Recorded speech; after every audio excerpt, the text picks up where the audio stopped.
Hi guys, ఇప్పుడే Korean Kanakala cinema చూశాను. ఎలా అనిపించిందంటే నాకైతే బాగా నచ్చింది. మెయిన్లీ కామెడీ చాలా వర్కౌట్ అయింది. నేను ట్రైలర్ కొట్ట అప్పుడే చెప్పాను, కామెడీ వర్క్ అయితే చాలని. కామెడీ అయితే చాలా చాలా బాగుంది. ఫస్ట్ క్లియర్గా మాట్లాడుకుందాం. మనం ట్రైలర్లో ఏం చూసాం, ఒక కొరియా దయ్యం మన హీరోని పట్టుకుంది. అసలు కొరియా దయ్యం ఎవరో, అసలు మన హీరోని ఎందుకు పట్టుకుంది, అసలు హీరో ఎలా తప్పించుకున్నాడు, ఇదే బేసిక్గా ఉంటుంది. అండ్ హీరోయిన్ ట్రాక్ కూడా పర్లేదు బాగానే ఉంది. అండ్ నాకైతే కామెడీ బాగా నచ్చింది. ఫస్ట్ హాఫ్ సత్యాన్న కామెడీ చాలా చాలా బాగుంటుంది. అండ్ ఒకటే నాకు ఫస్ట్ హాఫ్లో డ్రాబ్యాక్ అనిపించింది ఏంటంటే, ఫస్ట్ సాంగ్ ఉంటుంది, అదే వరుణ్ తేజ్ గారిది, అదే ద్రాక్ష అనుకుంటే ఆవిడ పేరు, ఆవిడ సాంగ్ ఉంటుంది. అక్కడ హైట్ డిఫరెన్స్ తెలుస్తుంది, పెద్ద పట్టించుకోలేదు. కానీ అక్కడి నుంచి స్టార్ట్ అవుతుంది సినిమా అంతా ప్లాట్ మీద వెళ్తుంది. ఫస్ట్ హాఫ్ అంతా చాలా చాలా బాగుంటుంది. అండ్ సత్యాన్న కామెడీ ఎక్స్ట్రాడినరీ. అండ్ నాకు కంసా మీద సాంగ్ కూడా నచ్చింది. అండ్ ఇంకా సెకండ్ హాఫ్ ఇంటర్వల్ మాత్రం చాలా చాలా బాగుంటుంది. అండ్ అక్కడ బీజిఎం కొడతాడు భయ్య తమనన్న, అది నెగిటివ్లో మాట్లాడుకుందాం. అండ్ అక్కడ ఫస్ట్ హాఫ్ అయిపోతే ఇంటర్వల్ మాత్రం చాలా బాగుంటుంది. అండ్ సెకండ్ హాఫ్ మళ్ళీ పేసింగ్ చాలా చాలా బాగుంటుంది. అండ్ కామెడీ వర్కౌట్ అవుతూ ఉంటుంది. సత్యాన్న కామెడీ ఉంటుంది ఒకటి పూజ చేస్తున్నప్పుడు, అది మాత్రం చాలా చాలా నవ్వుకున్నాను. ఇప్పటికీ నవ్వు వస్తుంది నాకు అది తెలుసుకుంటే. అండ్ పార్ట్ 2కి లీడ్ ఇచ్చుకుని వదిలేశారు, అదైతే బాగుంది, నాకైతే బాగా నచ్చింది.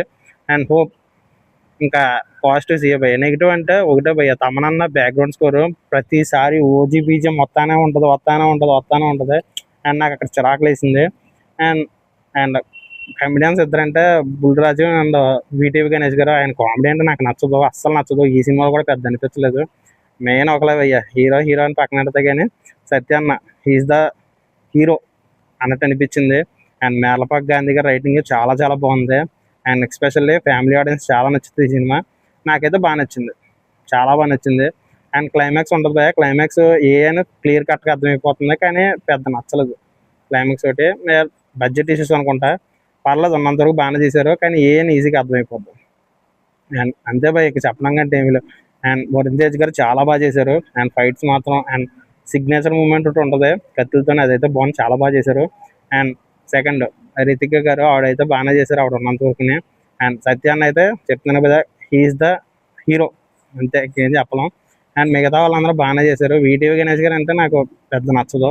అండ్ ఇంకా స్థామన సాంగ్స్ ఓకే, కానీ బ్యాక్గ్రౌండ్స్ కూడా పోయా ప్రతిసారి. ఇంకా ఒకే సినిమా వర్కౌట్ అయిందని ప్రతిదీ అదే కొడుతున్నాను, నాకు పెద్ద నచ్చలేదు. అండ్ ఇంకా అంతమించి చెప్పడానికి ఏమీ లేదు. ప్రొడక్షన్ వాల్యూస్ చాలా వచ్చి పెట్టారు. సినిమాటోగ్రఫీ మాత్రం చాలా చాలా బాగుంది. మెయిన్లీ కొన్ని పోర్షన్లో ఫైట్ పోర్షన్స్ ఉంటాయి, చాలా బాగున్నాయి. అండ్ ఫైట్స్ కొద్దిగా అనిపించినాయి, కానీ అంత రియలిస్టిక్గా అనిపించలేదు. ఇంకా అంతమించి చెప్పడానికి ఏమి లేదు. మీరైతే కన్ఫర్మ్గా వెళ్ళాలని 100% సాటిస్ఫై అవుతారు, నేనైతే చెప్తున్నాను. ఇప్పుడైతే డీసీ సినిమాకి వెళ్తున్నాను కిషోర్లోనే, అది కూడా రివ్యూ పెట్టేస్తాను.